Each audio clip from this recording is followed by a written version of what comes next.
பெற்றுக்கொண்டதை போல நீங்கள் புரிந்து கொண்டு விசுவாசத்தோடு பேசுங்கள், உங்கள் துக்கத்தை தேடியும் காணாதிருப்பீர்கள் என்று கர்த்தர் சொல்லுகிறார். இந்த நாளிலிருந்து நான் தீர்க்க தரிசனமாக சொல்லுகிறேன், என்னுடைய வியூவர்ஸ் எவருமே, நாட் ஈவன் 1%, ஒரு டிராப் கண்ணீர் கூட நீங்க விட மாட்டீங்க என்று கர்த்தர் சொல்லுகிறார். ஆமென். எனக்கு தெரிந்த அநேகர் அனுபவிக்கிறாங்க, பரலோகத்தை பூமியில அனுபவிக்கிறாங்க. அப்படி என்றால் என்ன பொருள்? Sin free, sickness free, struggle free life.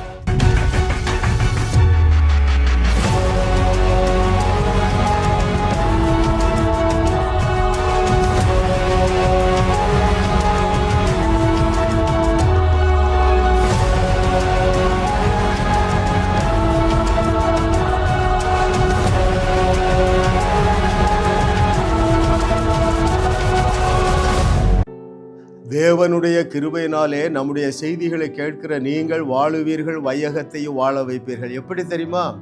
இப்பொழுது இருக்கிறதை காட்டிலும் 1000 மடங்கு பெருகுவீர்கள். ஏன்? உங்கள் விசுவாசம் பெருகி கொண்டே இருக்கிறது. ஆமென். விசுவாசிக்கிறவர்களுக்கு எல்லாம் கூடும். எதுவும் கூடும்? உபாகமம் 1:11 கூடும். அது என்ன சொல்லுகிறது? நீங்கள் இப்பொழுது இருக்கிறதை காட்டிலும் 1000 மடங்கு பெறுவீர்கள். ஐயா, இதுதான் உங்கள் தகப்பனாகிய தேவனுடைய விருப்பமாக இருக்கிறது. உங்களுக்கு ஒரு பிரகாசமுள்ள மனக்கண்கள் உண்டாவதாக. தேவன் நமக்கு கிருபையாக தந்த அவருடைய அனந்த ஞானம் 500 என்கிற சீரீஸில் கிருபை இதுவரைக்கும் 245 சத்தியங்களை பதிவு செய்யவும் வெளியிடவும் தேவனே அனுக்கிரகம் செய்தார். அவருக்கே நான் மகிமை செலுத்துகிறேன். இன்றைக்கு 246வது அவருடைய அனந்த ஞானம், இங்கும் அழுகை அங்கும் அழுகை. மிகவும் ஒரு இன்ட்ரெஸ்டிங்கான சப்ஜெக்டை ஆவியானவர் நமக்கு கற்றுத்தரப்போகிறார். நல்ல அநேக தேவனுடைய பிள்ளைகளும் இந்த உலகத்திலேயும் அழுது கொண்டேதான் வாழ்ந்து கொண்டிருக்கிறார்கள். வரப்போகிற உலகத்திலேயும் அங்கே அழுவார்கள். ஏன் என்று ஆவியானவர் நமக்கு கற்றுத்தரப்போகிறார். தலைப்பு என்ன? இங்கும் அழுகை அங்கும் அழுகை. அருமையானவர்களே, தேவன் பழைய ஏற்பாட்டிலே நமக்கு என்ன வாக்குத்தத்தம் கொடுத்தார்? உங்கள் துக்கம் சந்தோஷமாக மாறும். ரைட்? சிலுவையிலே நடந்தது என்ன தெரியுமா? உங்கள் துக்கம் சந்தோஷமாக மாறிவிட்டது.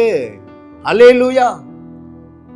ஆம் அருமையானவர்களே, தேவனுடைய வார்த்தை யோவான் 16:20 சிலுவைக்கு முன்பதாக சொல்லுகிறார்.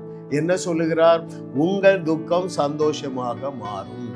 சிலுவைக்கு பின்பதாக நாம வாழ்ந்து கொண்டிருக்கிறோம். நம்முடைய துக்கங்களை எல்லாம் அவர் சிலுவையிலே சுமந்து தீர்த்து விட்டபடினாலே, இந்த வார்த்தை எனக்கு மாம்சமாகி விட்டபடினாலே நானும் என் குடும்பத்தாரும் நன்றாக இருக்கிறோம். துக்கத்தை தேடியும் காணவில்லை. ஏனென்றால் இந்த வார்த்தை எங்களுக்கு மாம்சமாக மாறிவிட்டது. நம்முடைய செய்தியை கேட்கிற அத்தனை பேருக்கும் இந்த வார்த்தை மாம்சமாக மாறும் என்று கர்த்தர் சொல்லுகிறார். அவருக்கே மகிமை உண்டாவதாக. எனவே இந்த பேனரை எங்க வீட்டில் தொங்க விட்டிருக்கிறோம். நம்முடைய சபைக்கு வருகிற 50 குடும்பத்திற்கும் இலவசமாக கொடுத்திருக்கிறோம். ரைட்? எவ்வளவு நாளுப்பா இதை சொல்லிட்டே நீங்க பிரசங்கம் பண்ணுவீங்க? எதை சொல்லிட்டு? எங்கள் துக்கம் சந்தோஷமாக மாறும். அப்பா, நான் ஒருத்தரை கவனிக்கிறேன், 50 வருஷமா இதை போட்டுட்டு கூட்டம் நடத்துறாரு. 50 வருஷமும் மாறாத துக்கம். அப்ப எப்போதான் மாறப்போகுது? ஹல்லேலூயா. பெற்றுக்கொண்டதை போல நீங்கள் புரிந்து கொண்டு விசுவாசத்தோடு பேசுங்கள், உங்கள் துக்கத்தை தேடியும் காணாதிருப்பீர்கள் என்று கர்த்தர் சொல்லுகிறார். நான் என்ன துக்கத்திலலாம் இருந்தேன்னு சொல்லட்டுமா? கடன் பிரச்சனை, சில கோடிகள், வியாதி, 3 வியாதிகள், குடும்பத்தில் மிஸ் அண்டர்ஸ்டாண்டிங், ஒரே பயம், ஒரே கவலை. ஐயா, இந்த வார்த்தை மாம்சமானது பாருங்க. இந்த வார்த்தை, தேவன் என்னுடைய துக்கங்களை சிலுவையிலே சுமந்து விட்டார் என்கிற வார்த்தை என்னுடைய வாழ்க்கையில, என்னுடைய சிந்தையிலே மாம்சமாக மாறினது. என்னுடைய துக்கத்தை தேடியும் காணாதவில்லை. நீங்களும் அதற்கு நேராகவே பயணிக்கிறீர்கள். நம்முடைய செய்தியை கேட்கிறவர்கள் நீங்கள் பெற்றுக்கொள்ளக்கூடிய முதலாவது ஆசீர்வாதமே அதுதான். துக்கத்திலிருந்து வெளியே வந்து விடுவீர்கள். ஒரு 5 செய்தியை கேளுங்கள், பாதி துக்கம் போயிடும். ஒரு 20 செய்தியை கேளுங்க, மீதி உள்ள துக்கமும் போயிடும். எனக்கு தினந்தோறும் தொலைபேசி வருகிறது. இன்னைக்கு மலேசியாவிலிருந்து ஒரு சகோதரர் அழைக்கிறாங்க. பாஸ்டர் ஒருவர், பிரதர் உங்கள் செய்தியை கேட்ட பிறகு எனக்கு நல்ல சமாதானம் வந்துட்டு பிரதர், முன்னால் ராத்திரி தூங்க கஷ்டப்படுவேன், இப்போ நல்லா தூங்குகிறேன், உங்கள் செய்தியை நான் நிறைய கேட்க போகிறேன். ஹல்லேலூயா. கர்த்தரை தெய்வமாக கொண்ட நாம் பாக்கியவான்கள். அவருடைய பிள்ளைகளாகிய நம்முடைய துக்கங்களை மாத்திரமே இயேசு கிறிஸ்து 2000 ஆண்டுகளுக்கு முன்பதாக சிலுவையிலே சுமந்து தீர்த்து விட்டார். ஹல்லேலூயா. பாருங்கள், நித்தியத்திற்கு சென்ற பிறகும் அநேகர் கண்ணீர் விட போறாங்க. அதைத்தான் இன்னைக்கு நம்ம தியானிக்க போறோம். ரைட்? பாருங்க, கர்த்தர் நல்லவர் என்று இங்கேயும் அவர்கள் ருசி பார்க்கிறது இல்லை. ஏன்? சத்தியத்தை தவறாக போதிக்கிற பிரசங்கங்களை கேட்கிறார்கள்.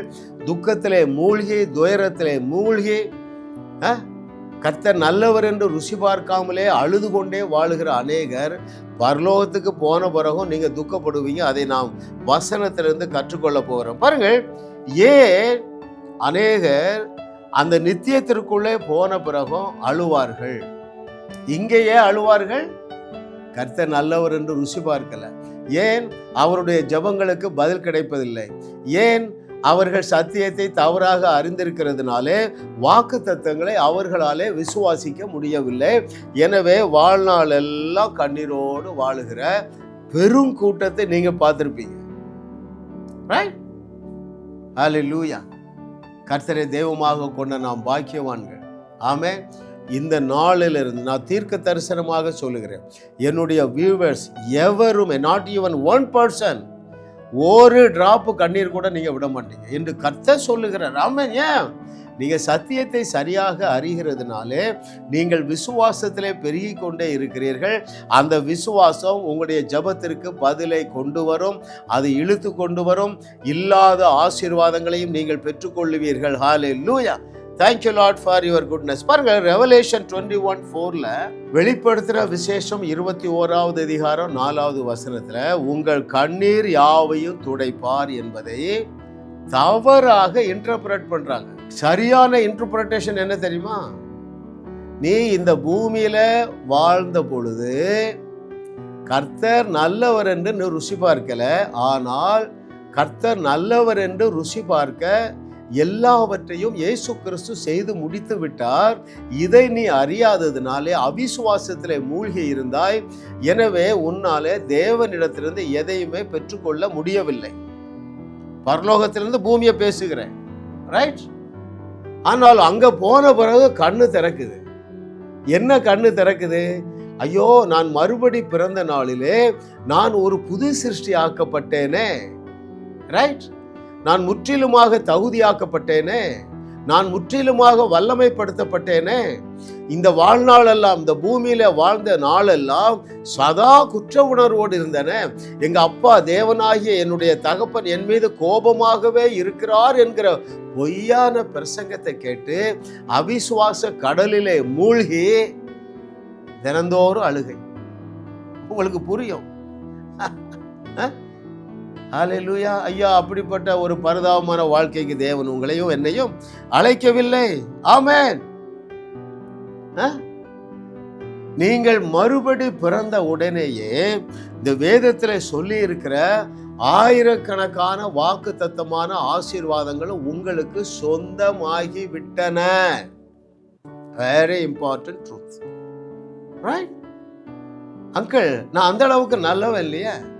நல்லவனை மாத்திரம்தான் தேவனால் ஆசீர்வதிக்க முடியும் என்றால் not even one good be blessed.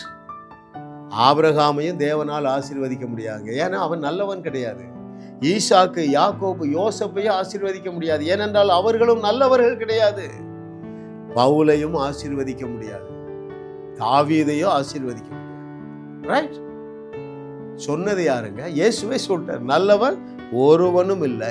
ஒருவன் கூட நல்லவன் கிடையாதுங்க. இதெல்லாம் நீங்க அங்க போய் தான் புரிந்து கொள்ள கூடாது என்பதற்காக தான் இன்றைக்கு தேவன் உங்களோடு பேசிக் கொண்டிருக்கிறார். ஆமென். எதை புரிந்து கொள்ள வேண்டும்? ரோமர் 8:30 நீங்கள் புரிந்து கொள்ள வேண்டும், ஏற்றுக்கொள்ள வேண்டும். ஏற்ற மிகு விசுவாசத்தை பெற்றுக்கொள்ளுவீர்கள். அந்த வசனம் என்ன சொல்லுது? எவர்களை முன்குறித்தாரோ அவர்களை அழைத்தும் இருக்கிறார். So you have been predestined and also you have been chosen. Right? அடுத்த நிலை என்ன?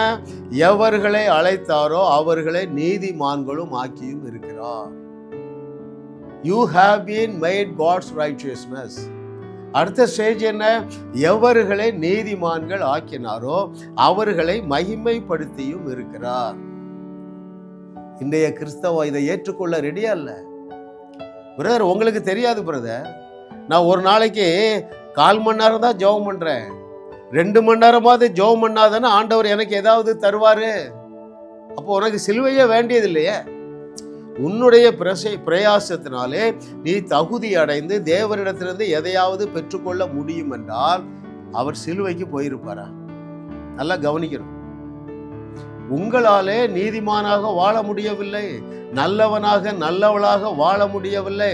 அப்போ உனக்கு என்ன தேவை? ஒரு மீட்பர் தேவை. அந்த மீட்பர் என்ன செய்வாரு? உன்னுடைய பாவங்களார உன்னை சுத்திகரித்து உன்னை தகுதிப்படுத்தி பூரணப்படுத்தி நீதிமான் ஆக்கி வைத்திருக்கிறார்ப்பா உன்னுடைய ஆவி மனுஷனில. இதை நீங்கள் அறிந்து ஏற்றுக்கொள்ளுவீர்கள் என்றால் ஐயோ அந்த பரலோகத்தை பூமியிலே நீங்கள் அனுபவிப்பீர்கள். எனக்கு தெரிந்த அநேகர் அனுபவிக்கிறாங்க, பரலோகத்தை பூமியில அனுபவிக்கிறாங்க. அப்படி என்றால் என்ன பொருள்? Sin free, sickness free, struggle free life, stress free life. நான் ரட்சிக்கப்பட்டு 34 ஆண்டுகள் ஆகிவிட்டன அருமையானவர்களே. முதல் 25 ஆண்டுகளும் நான் எப்பொழுதுமே எதுல இருந்தேன்? சின்னில் இருந்தேன், சிக்னஸ்ல இருந்தேன், ஸ்ட்ரகிள்ல இருந்தேன். எப்போ? ரட்சிக்கப்பட்ட பிறகு. ரைட்? என்னெல்லாம் சிக்னஸ்? Cholesterol, thyroid, diabetes. எத்தனை வருஷம்? 12 வருஷம். இப்ப என்னாச்சு? சத்தியத்தை சரியாக அறிந்தேன், என்னுடைய வியாதியை தேடியும் காணவில்லை. நீங்கள் இந்த சத்தியத்தை அறிந்து வியாதியிலிருந்து விடுதலை அடையவில்லை என்றால் பரலோகத்து போன பிறகு அழுவீர்கள். அந்த கண்ணீரை தான் இயேசு கிறிஸ்துவானவர் துடைப்பார். ஆமென். எதற்காகவே அவர் தழும்புகள் பெற்றார்? நீ வியாதியோடு வாழுவதற்காகவா தழும்புகள் பெற்றார்? எதற்காக அவர் பரிகாரம் பண்ணினார்? அவரே உன் பரிகாரியாகிய கர்த்தர். ஹல்லேலூயா. எகிப்துக்கு வரப்படின ஒரு வியாதி உனக்கு கிடையாதுப்பா. தலைவலி கிடையாது, காய்ச்சல் கிடையாது. கிருபை பாருங்க, கடந்த 9 ஆண்டுகளாக எனக்கு சளி கூட பிடிச்சதில்லை. சளி பிடிச்சா நான் ஒரு வார்த்தை பேசுறேன், பிசாச என் காதுல பூ சுத்தாத. எனக்கு சத்தியம் தெரியும். அவருடைய என் நேசருடைய தழும்புகளால் இந்த சரீர உச்சந்தலையிலிருந்து உள்ளங்கால் வரைக்கும் என்ன செய்யப்பட்டிருக்கிறது? குணமாக்கப்பட்டு இருக்கிறது. எனவே எப்போதே வெளியே போன ஒரு சில நிமிடங்களுக்குள்ளாக சளியோ களியோ துண்டக்கானும் துணியக்கானு ஓடிடுதுங்க. Hallelujah. Oh thank you master, what a loving daddy. நீ இதை அறியாமல் உன்னுடைய நாவிலே தேவன் தந்திருக்கிற அந்த சூப்பர் நேச்சுரல் பவரை குறித்து நீ அறியாமல் வாழ்நாள் எல்லாம் வியாதியோடு இருந்து பரலோகத்துக்கு போன பிறகு இந்த வெளிச்சம் உனக்கு வருதுன்னு வச்சுக்க. என்ன வெளிச்சம் வரும்? இங்கே பரலோகத்தில் அனுபவிக்கிற அந்த சுகத்தை பூமியிலேயே நான் அனுபவித்திருக்கலாமே என்கிற நிஜத்தை நீ அறியும் பொழுது அழுவா பாத்தியா? அந்த கண்ணீரை தான் இயேசு கிறிஸ்து துடைப்பார். ஹல்லேலூயா. எத்தனை பேரு புரியுதுங்க? அப்ப என்ன செய்யணும்? நீ இன்றைக்கே சத்தியத்தை சரியாக அறிந்து கொள். நீ சுகமாய் இருக்கிறதை தேவன் விரும்புகிறார். தேவன் நீங்கள் சுகமாய் இருக்கிறதை விரும்புகிறார். ரைட்? எந்த அளவுக்கு விரும்புகிறார் என்று சொல்லட்டுமா? இயேசு கிறிஸ்துவுடைய வஸ்திரத்தில் இருந்த சுகமளிக்கிற வல்லமை இயேசுவின் நாமத்தினால நான் சொல்றேன், இந்த புஸ்தகத்தில் இருக்கிறது. நீங்கள் என்ன வியாதியாக இருந்தாலும் இந்த புஸ்தகத்தில் 3 நேரம் கை வைங்க, நீங்கள் தொப்புன்னு கீழே விழுவீர்கள். அந்த கேன்சர் கட்டி இப்பொழுதே மறைந்து விடும் என்று கர்த்தர் சொல்லுகிறார். ஹை டெம்பரேச்சர்ல இருக்கிறீங்களா? இதை 3 முறை தொட போகிறீர்கள். டெம்பரேச்சர் உடனே நார்மல் ஆகும் என்று கர்த்தர் சொல்லுகிறார். இன்சுலின் காலையிலும் மாலையிலும் எடுத்துக்கொண்டு இருக்கிறீர்களா? இதை 3 நேரம் தொடுங்க. உங்களுடைய பேங்க்ரியா புதிய பேங்க்ரியாவாக மாறிவிடும் என்று கர்த்தர் சொல்லுகிறார். ஆமென். கேன்சர் 4th ஸ்டேஜா? இப்பொழுதே தொடுங்க. 1 2 3 அந்த கேன்சர் கடைசி வைரஸும் அழிந்து விட்டது என்று கர்த்தர் சொல்லுகிறார். ஹல்லேலூயா. நான் எதனால இவ்வளவு விசுவாசத்தோடு பேசுகிறேன் என்றால், தேவன் சிலுவையில என்னவெல்லாம் செய்து முடித்திருக்கிறார் என்கிற அந்த வெளிச்சம், அந்த வசனங்கள் எல்லாம் எனக்கு மாம்சமாக மாறிவிட்டது. என்னுடைய வியாதியை தேடியும் காணவில்லை, என்னுடைய கடன் பிரச்சனையை தேடியும் காணவில்லை, என்னுடைய செய்தியை கேட்கிற அத்தனை பேருடைய கடன் பிரச்சனை தேடியும் காணவில்லை. ஆமென். இந்த சத்தியத்தை நீங்கள் அங்கே போன பிறகுதான் அநேகர் கண்ணு திறக்க போகுது. வியாதியோடு, வியாகுலத்தோடு, குடும்ப சண்டையோடு, கடன் பிரச்சனையோடு போராடி கொண்டு இருக்க வேண்டிய அவசியம் இல்லை. அருமையானவர்களே, அவர் நமக்காக எல்லாவற்றையும் சிலுவையில செய்து முடித்து விட்டார். ஆமென். நீங்க கடன் பிரச்சனையோடு வாழ்ந்து கொண்டு இருக்கிறீர்களா? 2 கொரிந்தியர் 8:9 படி, உன்னை கோடீஸ்வரன் ஆக்க அவர் தரித்திரரானார். ஏன் உன்னை கோடீஸ்வரன் ஆக்க வேண்டும்? நீ அநேக ஜாதிகளுக்கு கடன் கொடுக்க வேண்டும். ஏன் தேவன் உன்னை கோடீஸ்வரன் ஆக்க விரும்புகிறார்? நீ அங்கே 2 கொரிந்தியர் 9:8 சொல்லி இருக்கிறபடி உன்னை கொண்டு அநேக நற்கிரியைகளை செய்ய அவர் ஆவலாயிருக்கிறார். பொருளாதார உக்கிரானத்துவம். அடுத்த ஒரு அற்புதம், நீங்கள் உங்கள் கடன் பிரச்சனையிலிருந்து வெளியே வந்து ஆபிரகாமுடைய ஆசீர்வாதங்களை சுதந்தரித்துக் கொள்ள விசுவாசத்துல ஒரு சின்ன கிரியை செய்கிறீர்களா? ரைட். அந்த மலையை அடித்த பொழுது அதனுக்கு உள்ளே இருந்த தண்ணி வெளியே வந்தது போல உங்க கையை வைத்து இந்த ஸ்கிரீன்ல ஒரு 3 நேரம் தட்டுங்க. 1 2 3. இயேசுங்கிற அதிசய அற்புத நாமத்தினால சொல்லுகிறேன். முதலாவது, உங்கள் கடன் பிரச்சனையிலிருந்து நீங்க வெளியே வர்றீங்க. அது இன்னைக்கே ஸ்டார்ட் ஆகுது. அது எப்படி தெரிந்து கொள்ளலாம்? கடன் பிரச்சனை என்றால் என்ன? பேங்க்குக்காரங்க உங்களை விரட்டுறாங்க, மார்வாடி உங்களை விரட்டுறான், கடன் கொடுத்தவன் உங்களை விரட்டுறான் பாருங்க. அது இன்றைக்கே நின்று விடும் என்று கர்த்தர் சொல்லுகிறார். அல்லேலூயா. ஏனென்றால் நீங்கள் கிரியை செய்திருக்கிறீர்கள், விசுவாசத்திலே கிரியை செய்திருக்கிறீர்கள். அந்த கிரியைக்கு கண்டிப்பாக பலன் உண்டு. அல்லேலூயா. எத்தனை பேர் புரியுதுங்க? அன்னைக்கு கானாவூர் கல்யாண வீட்டில் என்னது? கடன் பிரச்சனை, பற்றாக்குறை தானே. Similar problem. இயேசு கிறிஸ்து உடனே சீஷர்கள்லாம் கூப்பிட்டுட்ட, இந்த அறையை உள்ள போயிட்டு நீங்க ஒரு 3 நேரம் தலைகளை நில்லுங்க அப்படியே சொன்னாரு. பார்த்தாரு, அங்க இருக்கிற கர்ச்சாடியை பார்த்தாரு, குடத்தை பார்த்தாரு, தண்ணீரை பார்த்தாரு, மொண்டு கொண்டு விடுங்கள் என்றார். அற்புதம் நடந்துட்டு. Act of faith. நீங்க என்ன செஞ்சிருக்கீங்க? பொருளாதார உக்கிரானத்துவம். இந்த புக்கில் பயங்கரமான சூப்பர் நேச்சுரல் பவர் இருக்கு. இதை நீங்க 3 நேரம் தட்டி இருக்கீங்க. அன்றைக்கு மலையை கோலை கொண்டு தட்டினது போல நீங்கள் இந்த புஸ்தகத்தை தட்டுனீங்க, உங்க களஞ்சியங்கள் நிரம்பி விட்டது என்று கர்த்தர் சொல்லுகிறார். ஐயோ, நீங்க இதை அறியவில்லை என்றால் எதை அறியல? நாம் மறுபடி பிறந்த பொழுதே நம்முடைய ஸ்பிரிட் வேர்ல்டில் ஆபிரகாமுடைய ஆசீர்வாதங்களை தேவன் நமக்காக நிரப்பி வைத்து இருக்கிறார் என்கிற சத்தியத்தை நீங்கள் அறிந்து கொள்ளவில்லை என்றால் பரலோகத்துக்கு போனவரும் பார்ப்பீங்க. ஐயோ, ஆபிரகாமுடைய ஆசீர்வாதம் என் பேங்க் அக்கௌண்ட்ல தானே இருந்தது, அதை அறியாமல் கடன்காரர்கள் என்ன ஓட ஓட விரட்ட பயந்து நடுங்கி வாழ்நாள் எல்லாம் வீணாகி விட்டனே என்று சொல்லி நீங்கள் தேம்பி தேம்பி அழுவீர்கள். அதைத்தான் வெளிப்படுத்தல 21:4 கண்ணீர் யாவையும் துடைப்பார். அல்லேலூயா. ஏன் ஆவியானவர் உன்னோடு பேசி கொண்டிருக்கிறார் தெரியுமா? இன்றைக்கே மனம் திரும்பு, வார்த்தையை அப்படி ஏற்றுக்கொள். அவருடைய மகிமையான ஐஸ்வர்யத்தின்படி தேவன் ஏற்கனவே நம்முடைய ஆவி மண்டலத்திலே உங்களை ஆசீர்வதித்து விட்டார். அது என்ன? யாருடைய ஆசீர்வாதம்? ஆபிரகாமுடைய ஆசீர்வாதம். இதற்காகத்தான் அவர் சிலுவையில தரித்திரர்.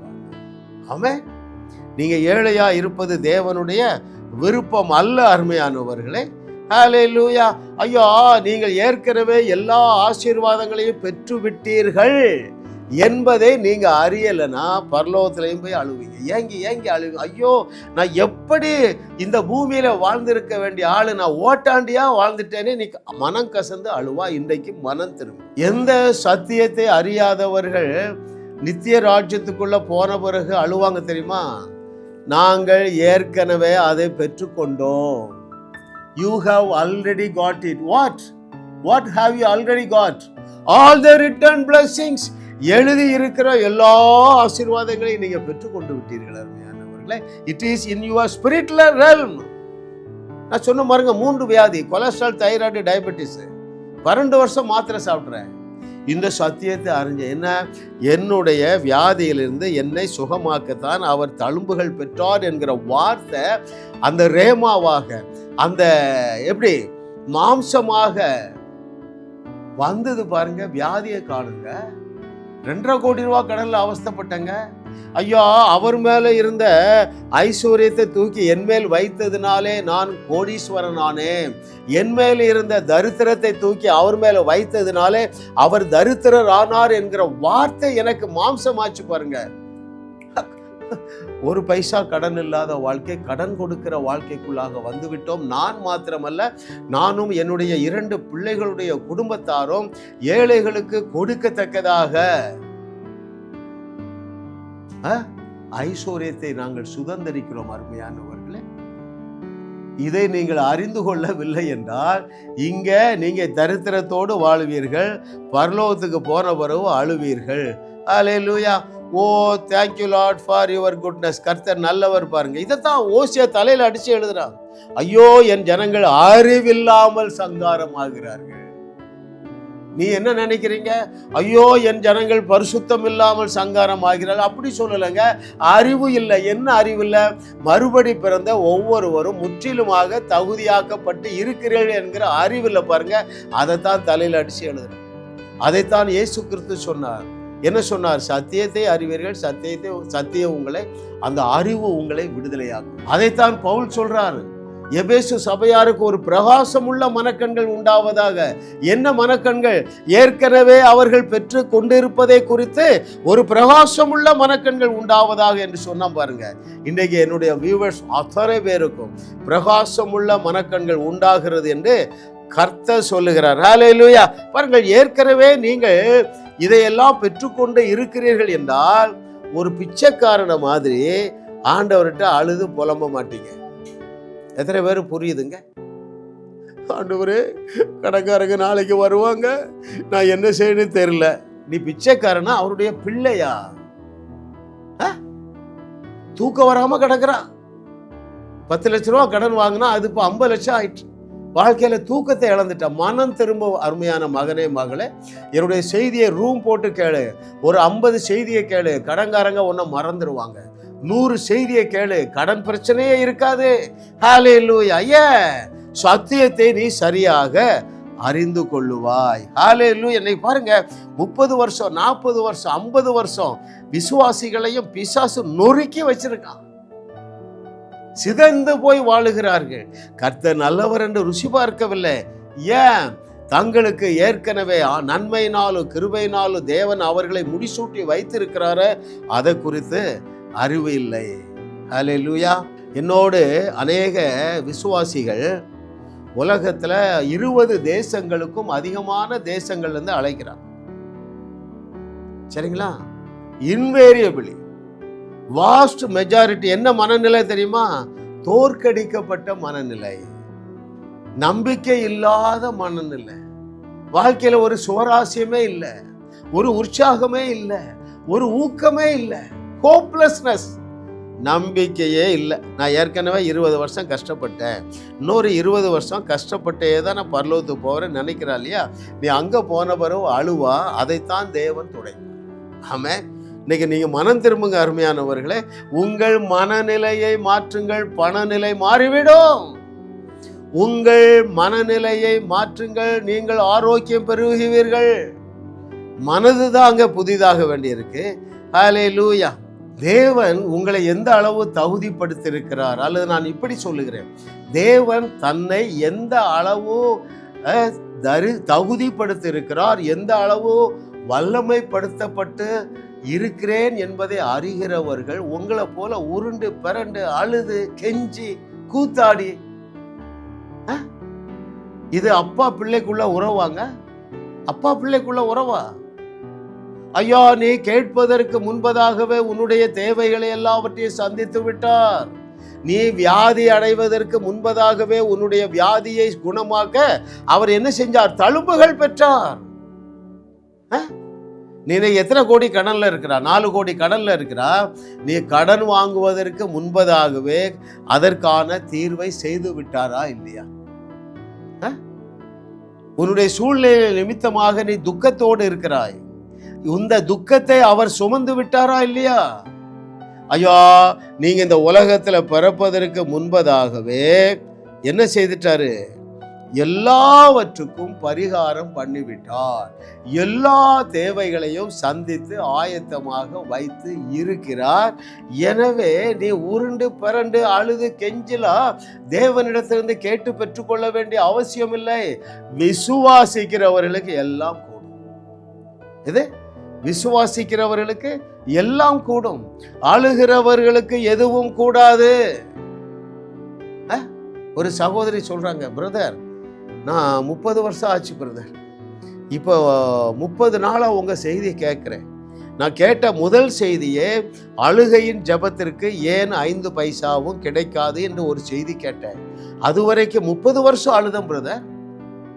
அழுக போதாது போதாதுன்னு எங்க பாஸ்டர் சொல்லிட்டே இருந்தாரு. அழுகைய கூட்டினேன், இருக்கிறதெல்லாம் இழந்துட்டேன். இப்போ ஒரு மாசமா நல்லா இருக்கேன் பிரதர். உங்க செய்தியை டிவியில நான் தவறாக கேட்கிறேன் பிரதர்.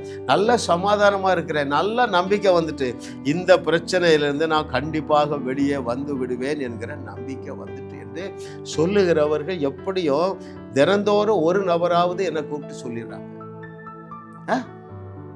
அவர்கள் பாக்கியவான்கள். இந்த உலகத்திலே பரலோகத்தை அனுபவிப்பார்கள். அவர்கள் பரலோகத்துக்கு போன பிறகு களி கூறுவார்களே தவிர கண்ணீர் விட மாட்டார்கள். எனவே இவருடைய கண்ணீரை துடைக்க தேவனுக்கு அந்த வேலையே இல்லை. ஹல்லேலூயா. நான் திரும்பவும் சொல்றேன், ஏன் நீங்கள் பரலோகத்தில் கண்ணீர் விடுவீர்கள்?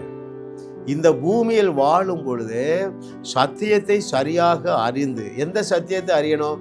நானும் என் பிள்ளைகளும் என்னாலும் நல்லா இருக்கணும் என்பதுதான் என் தகப்பனுடைய விருப்பம் என்கிற சத்தியத்தை நீங்கள் அறிந்து கொண்டால் போதும். நீங்கள் வியாதியை பெறுவதற்கு முன்பதாகவே உங்கள் வியாதி நீங்கும்படியாக நம்முடைய நாதனாகிய இயேசு கிறிஸ்து பரிகாரமாக தழும்புகள் பெற்றுவிட்டார் என்கிற சத்தியத்தை நீங்கள் அறிந்தால் போதும். நீங்கள் வியாதியை தேடியும் காணாதிருப்பீர்கள். பாருங்க, இவ்வளவு ஒரு பாக்கியமான ஒரு வாழ்க்கை. ஆமென். வியாதியை பற்றி எடுத்துக்கிடுவோங்க. பரலோகத்துக்கு போனவரை உங்களுக்கு என்ன தெரியும் தெரியுமா? சப்ப மேட்ரு. எது? கேன்சர் கட்டியை சுகமாக்குறது சப்ப மேட்ரு. எங்கள் வீட்டில் பக்கத்தில் ஒரு அம்மா கேன்சரில் மறைஞ்சாங்க. 4th ஸ்டேஜ் கேன்சரில் கஷ்டப்பட்டாங்க. ஐயோ, நான் போய் ஒரு வார்த்தை சொல்லி, அம்மா உங்களுடைய கேன்சர் வியாதிக்காக இயேசு கிறிஸ்து தழும்புகள் பெற்றார், இப்பொழுதே கேன்சர் கட்டியே மறைந்து போய் என்று சொன்னால், ஐயோ சொல்லியிருந்தால் அந்த கட்டி மறைந்திருக்குமே என்று சொல்லி நீங்கள் அழுவீர்கள். கர்த்தரை தெய்வமாக கொண்ட நாம் பாக்கியவான்கள், அருமையானவர்களை. ஏன் தெரியுமா? You have been fully qualified and also you have been fully empowered. For what purpose? To perform miracles like Jesus, and also more than that. For what purpose? To establish His verses. For what purpose? To reach the unreached world. ஐயா, சந்திக்கப்படாத உலகங்களை சந்திக்கத்தக்கதாக, நீங்கள் இயேசு கிறிஸ்து செய்தவைகளையும் செய்யத்தக்கதாக, அதைவிட பெரிய அற்புதங்களையும் செய்யத்தக்கதாக தேவன் உங்களை முற்றிலுமாக தகுதிப்படுத்திவிட்டார். தேவன் உங்களை முற்றிலுமாக இயற்கைக்கு அப்பாற்பட்ட வல்லமையினால் உங்களை நிறைத்து வைத்து இருக்கிறார். அந்த ஜீவனை அளிக்கக்கூடிய, செழிப்பை அளிக்கக்கூடிய அந்த வல்லமையை நீங்க பேசினா போதுமே.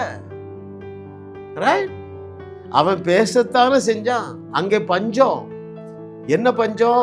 பிள்ளைகளை அறுத்து சாப்பிடக்கூடிய அளவுக்கு கொடூரமான பஞ்சம். சத்தியத்தை அறிஞ்ச ஒருத்தன் வந்தான் பாருங்க, நாளைக்கு இந்த நேரம் பஞ்சம் இருக்காது என்று சொன்னாலே பிரச்சனை தீர்ந்துருமே. நான் விழுந்து விழுந்து ஜெபித்து என்ன நடந்து போச்சு, எல்லாத்தையும் இழந்துட்டேனே என்று நீங்க மேல போய் வருத்தப்படக்கூடாது. நீங்க என்ன செய்யணும்? உங்கள் நாவிலே தேவனுடைய ஆவியானவர் அருளி இருக்கிற அந்த அதிசயமான ஆற்றலை பேசி பேசி கட்டவிழுங்கள். அப்பொழுது நீங்களும் நன்றாக இருப்பீர்கள், உங்களை சுற்றி உள்ளவர்களும் நன்றாக இருப்பார்கள். நீங்கள் மேலோகம் சென்ற பிறகு அழமாட்டீர்கள், களி கூறுவீர்கள் என்று கர்த்தர் சொல்லுகிறார். ஜாஸ் மினிஸ்ட்ரி செய்திகள் மூலமாக நீங்கள் ஆசீர்வதிக்கப்பட்டிருக்கிறீர்கள். நீங்கள் இந்த ஊழியத்தோடு கைகோர்க்கும்படியாக உங்களை அழைக்கிறோம். நீங்கள் காணிக்கை விதைக்கக்கூடிய நல்ல நிலமாக ஜாஸ் மினிஸ்ட்ரிஸ் இருக்கிறது. விசுவாசத்தோடு உற்சாகமாக பெருக விதையுங்கள். தேவன் உங்களை 1000 மடங்கு பெருக செய்வார். வாரந்தோறும் சென்னை முகப்பேரில் நடைபெறும் கிங்ஸ் அண்ட் குயின்ஸ் அசெம்பிளி ஞாயிறு ஆராதனைக்கு அன்புடன் அழைக்கிறோம். சத்தியத்தை சரியாக அறிந்து வெற்றி வாழ்க்கை வாழுவீர்கள். சென்னையில் உள்ள உங்கள் நண்பர்கள் உறவினர்களையும் 3 மாதங்கள் தொடர்ந்து வரும்படியாக உற்சாகப்படுத்துங்கள். முற்றிலும் ஜெயமான வாழ்க்கை வாழுவார்கள். உங்களையும் வாழ வைத்து உங்கள் மூலம் உலகத்தையும் வாழ வைக்கவே தேவன் எங்களை கிருபையாக அழைத்துள்ளார். விடுதலை பெறவும் சுகத்தை அனுபவிக்கவும் தொலைபேசியில் எங்களோடு தொடர்பு கொள்ளுங்கள். ஜாஸ் மினிஸ்ட்ரிஸ் யூடியூப் சேனலில் தொடர்ந்து செய்திகளை கேளுங்கள். சப்ஸ்கிரைப் செய்யுங்கள். வீடியோக்களை லைக் செய்து பலரோடு பகிர்ந்து கொள்ளுங்கள். அவர்களும் ஆசீர்வதிக்க